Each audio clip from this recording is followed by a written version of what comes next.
أعوذ بالله من الشيطان الرجيم بسم الله الرحمن الرحيم يا أيها الذين آمنوا قوا أنفسكم وأهليكم نارا صدق الله مولانا العظيم وصدق رسوله النبي الأمين النبي الكريم ونحن على ذلك لمن الشاهدين والشاكرين والحمد لله رب العالمين. آئیے ہم اور آپ اپنی غلامی کا ثبوت دیتے ہوئے سرور کونین صلی اللہ علیہ وسلم کی بارگاہ کی جانب لگا کر درود پاک پڑھیں صلی اللہ علیہ نبی صلی اللہ علیہ وسلم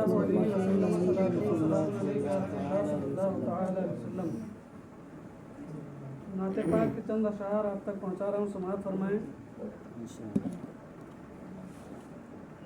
نعت سرکار کی پڑھتا ہوں، نعت سرکار کی پڑھتا ہوں میں، بس اسی بات سے گھر میں میرے رحمت ہوگی. نعت سرکار کی پڑھتا ہوں میں، بس اسی بات سے گھر میں میرے رحمت ہوگی. اور ایک تیرا نام وسیلہ ہے میرا، ایک تیرا نام وسیلہ ہے میرا، رنج و غم میں بھی اسی نام سے راحت ہوگی. رنج و غم میں بھی اسی نام سے راحت ہوگی. اور یہ سنا ہے کہ بہت قبر اندھیری ہوگی، یہ سنا ہے کہ بہت قبر اندھیری ہوگی. قبر کا خوف نہ رکھنا، قبر کا خوف نہ رکھنا لوگوں، وہاں سرکار کے چہرے کی زیارت ہوگی. کہ قبر کا خوف نہ رکھنا لوگوں، وہاں سرکار کے چہرے کی زیارت ہوگی. اور حشر کا دن بھی عجب دیکھنے والا ہوگا، حشر کا دن بھی عجب دیکھنے والا ہوگا. زلف لہراتے وہ جب آئیں گے پھر قیامت پہ بھی خود ایک قیامت ہوگی. اور میرا دامن تو گناہوں سے، میرا دامن تو گناہوں سے بھرا ہے الطاف، میرا دامن تو گناہوں سے بھرا ہے الطاف. ایک سہارا ہے کہ میں تیرا ہوں، ایک سہارا ہے کہ میں تیرا ہوں، اسی نسبت سے سر حشر شفاعت ہوگی. نعت سرکار کی پڑھتا ہوں میں، بس اسی بات سے گھر میں میری رحمت ہوگی. آئیے کچھ عرض و معروض کرنے سے پہلے حمد خدا اور ذکر رسول صلی اللہ تعالی علیہ وسلم جانب لو لگا کر پھر ایک بار درود پاک پڑھیں صلی اللہ علیہ وسلم. صلاۃ و سلام علیک یا رسول اللہ صلی اللہ تعالی علیہ وسلم. جس مقصد کے تحت ہم لوگ بیٹھے ہیں، اللہ رب العزت ہماری جائز دلی مقاصد کو اپنی بارگاہ میں قبول فرمائے، ہم سب کی حاضری کو اپنی بارگاہ میں نجات کا ذریعہ بنائیں. اور جس مقصد کے تحت فاتحہ خوانی میلاد النبی صلی اللہ علیہ وسلم کو رچایا بسایا گیا، اللہ اپنے فضل سے اپنے محبوب بندوں کے وسیلے سے ہمیں اس میں کامیابی اور کامرانی عطا فرمائے. بالخصوص اللہ تبارک و تعالیٰ ارشاد فرماتا ہے، یا ایھا الذین آمنوا قوا انفسکم واہلیکم نارا، یا ایمان والو خود بچو اور بچاؤ اپنے آپ کو، اپنے اہل و عیال کو جہنم کی آگ سے. اللہ کے نبی صلی اللہ علیہ وسلم اسی جہنم کی تفسیر بیان کرتے ہیں. حدیث کے الفاظ ہیں, اللہ کے نبی رقم دراز ہوتے ہیں اور زبان اطہر کو کھولتے ہیں, بیان فرماتے ہیں کہ اللہ تبارک و تعالیٰ دو اشیاء ایسی بنائی ہے, دو چیزوں کی تخلیق ایسی کی ہے کہ اگر اس کی طرف مائل کیا جائے تو ایک ایسی جگہ ہے جہاں سے اگر ایک سوئی کے ناکے کے برابر دنیا کی طرف کھول دیا جائے تو پوری دنیا وما فیہا اس کی خوشبو سے, اس کی روشنی سے منور اور معطر ہو جائے. اور دوسری جگہ کے بارے میں بیان فرماتے ہیں جس کی تشبیہ اللہ کے نبی نے ویل سے بتائی ہے, جس کی تعبیر ویل سے کی ہے. ویل ایسے گڑھے کا نام ہے, ایسی جگہ کا نام ہے جس کے بارے میں نبی پاک بیان فرماتے ہیں کہ اللہ تبارک و تعالیٰ اگر جہنم کو ایک سوئی کے ناکے کے برابر کھول دے, اگر جہنم کے اندر ایک سوئی کے ناکے کے برابر جگہ دی جائے جو دنیا کی طرف مائل ہو, دنیا کی طرف راہ پائے, اللہ کے نبی بیان فرماتے ہیں کہ اس کی بدبو سے, اس کی گرمی سے پوری دنیا کے انسان تباہ و برباد ہو جائیں گے, پوری ہریالیاں تباہ و برباد ہو جائیں گی, پورے خطے تباہ و برباد ہو جائیں گے. آؤ میں بتانا چاہتا ہوں اس آیت کی تفسیر کا مطلب کیا ہے, مقصد کیا ہے, امت مسلمہ کے لیے درس حیات ہے. اللہ کے نبی صلی اللہ تعالی علیہ وسلم پر جب آیت تطہیر نازل ہوئی, اس آیت کا نزول ہوا,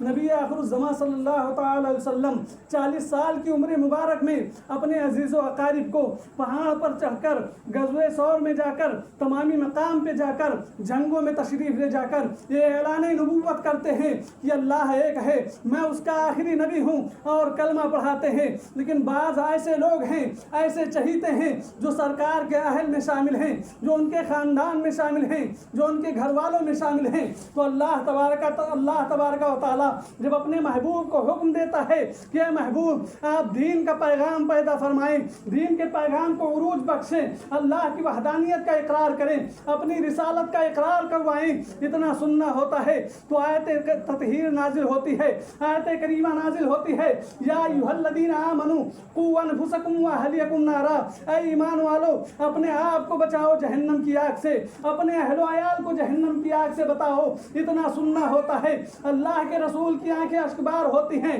اپنے چچا کے پاس جاتے ہیں, ابو لہب, ابو طالب جو ان کے چچا ایمان نہیں لائے تھے, سب کو تبلیغ اسلام فرماتے ہیں, کلمہ طیبہ کی تلقین کرتے ہیں, لوگ انکار کر بیٹھتے ہیں, لوگ تبرے بازی کرتے ہیں, یہ جھوٹے ہیں, محمد عربی کوئی آخری نبی نہیں ہے, یہ ہماری طرح ہیں, ان کا علم ایسا ہے جو چوپایوں کی طرح ہے, معاذ اللہ, ان کا تقوی ایسا ہے, ان کی شان ایسی ہے جو پاگل اور مجنون کی طرح ہے. اس وقت آیت تطہیر نازل ہوتی ہے. میں بتانا یہ چاہتا ہوں اللہ کے نبی صلی اللہ تعالی علیہ وسلم نے جب تمامی لوگوں کو تنبیہ کرتے ہوئے دین کی اتباع کی ہے, دین کی پیروی کروانے کی کوشش کی ہے, تمامی لوگوں نے جن کے دلوں پر اللہ تبارک و تعالیٰ نے کفر و شرک کی مہر لگا دی تھی وہ ایمان نہ لائے, وہ ایمان سے دور ہو گئے. لیکن اللہ تبارک و تعالیٰ جن کے دلوں کو نور سے منور کرنا ہوتا ہے, جن کے دلوں میں اللہ روشنی ڈالنا چاہتا تھا, اللہ تبارک و تعالیٰ کے رسول صلی اللہ علیہ وسلم کی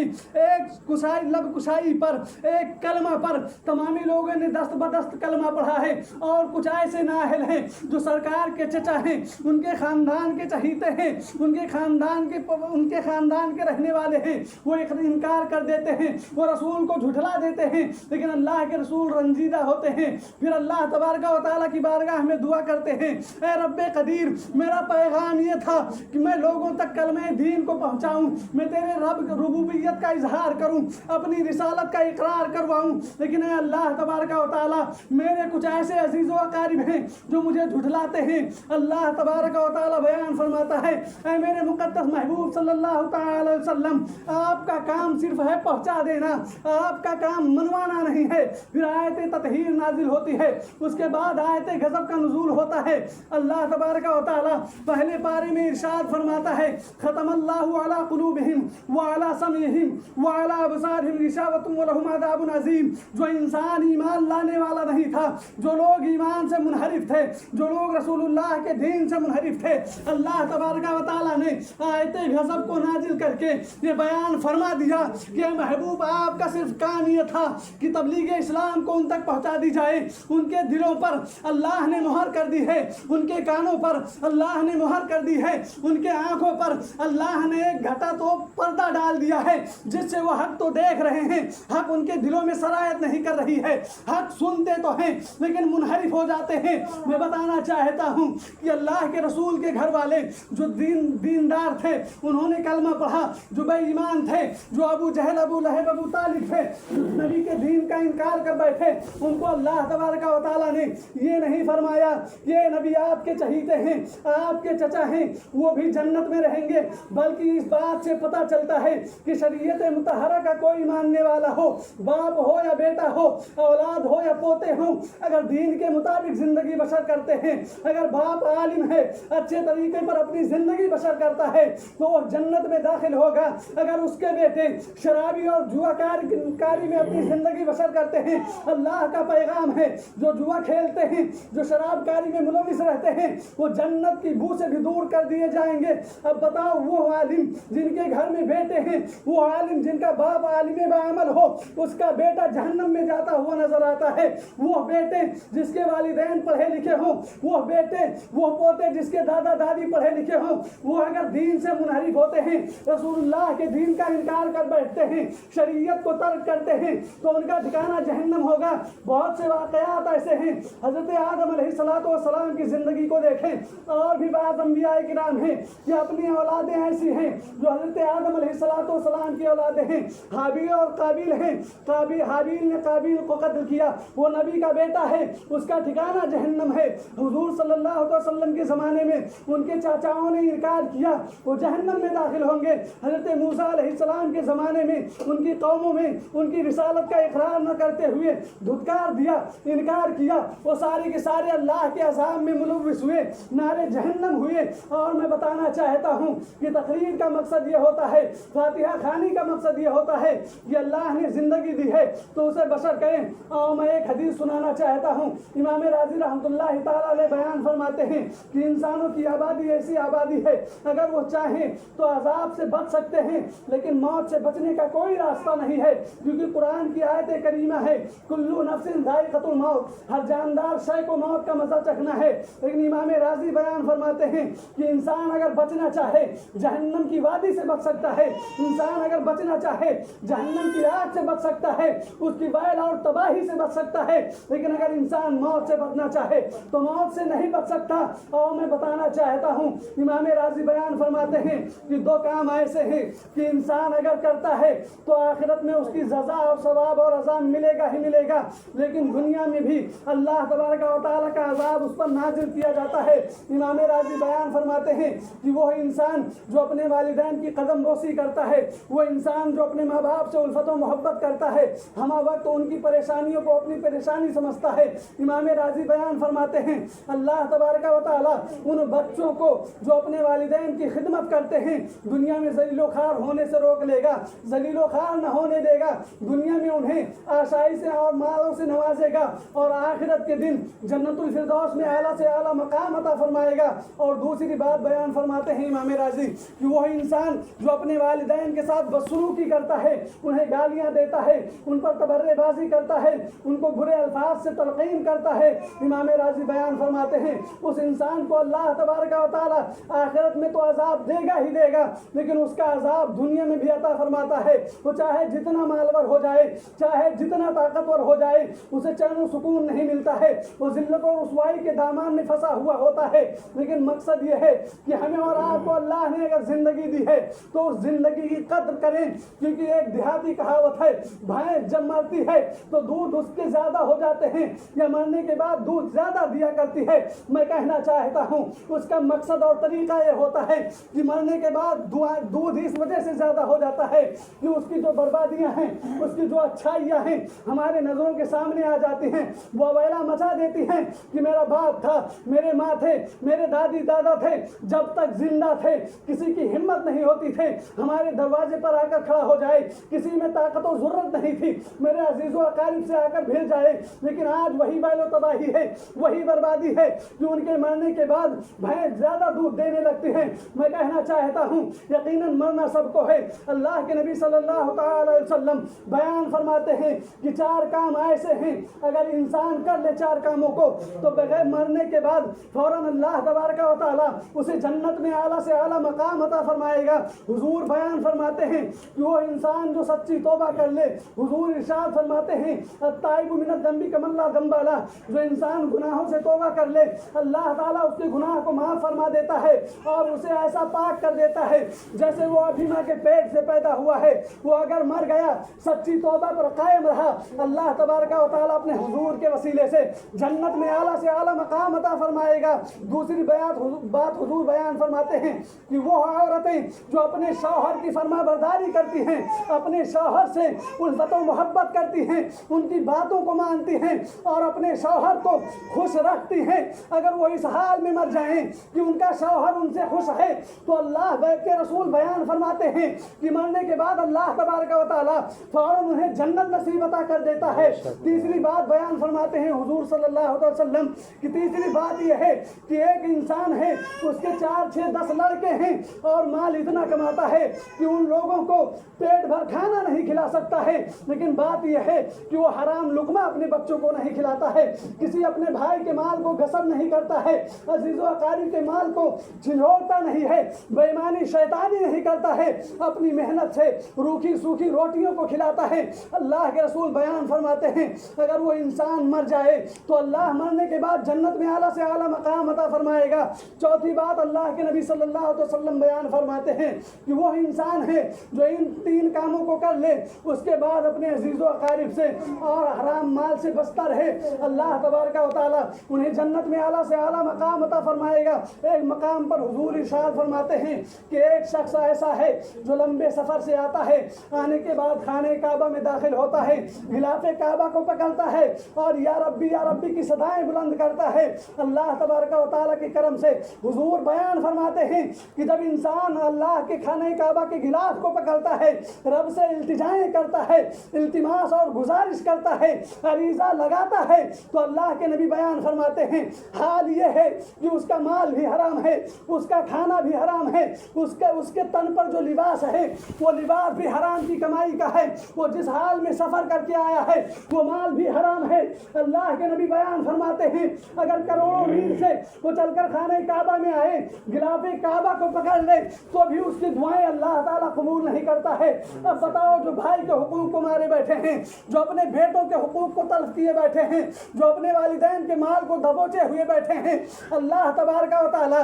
ان کی دعائیں کیسے قبول کرے گا؟ جب دعا کا یہ عالم ہے، وہ مقام اعلیٰ ہے جس کو بیت المعمور کہا جاتا ہے، وہ مقام ایسا مقام ہے جس کے ہر روز 70,000 فرشتے صبح اور شام طواف کیا کرتے ہیں، وہ مقام ایسا مقام ہے جس کو 1,40,000 انبیاء کرام نے طواف کعبہ کیا ہے، وہ مقام ایسا مقام ہے جس کو پوری دنیا کی روئے زمین دیکھنے کے لیے ترستی ہے۔ اس خانہ کعبہ کے اندر جب انسان داخل ہو جاتا ہے تو اللہ کے نبی بیان فرماتے ہیں کہ اس انسان جب حدود حرم میں داخل ہوتا ہے وہاں قتل کرنا حرام ہے، جوئے کو مارنا حرام ہے، دانت اور بال داڑھی کو کاٹنا بھی حرام قرار دیا گیا ہے، اس کے لیے بدنہ ہوگا، صدقہ دیا جائے گا، خیرات کیا جائے گا، اس مقام پر انسان کی دعائیں رد کر دی جاتی ہیں۔ تو جو انسان مسجدوں میں نمازیں پڑھے گا، حرام مال کھا کر، حرام کپڑوں میں ملوث ہو کر، حرام کاموں میں ملوث ہو کر، اللہ تبارک و تعالیٰ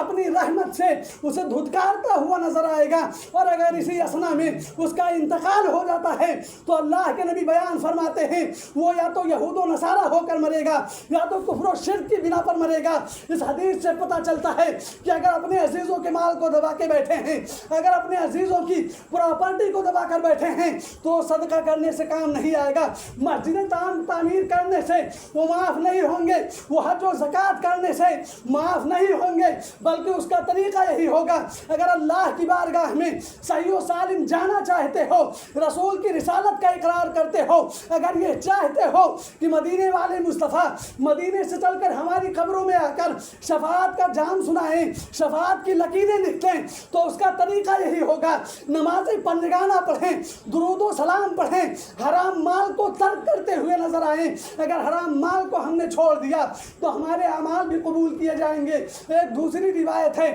اللہ کے نبی بیان فرماتے ہیں کہ جب انسان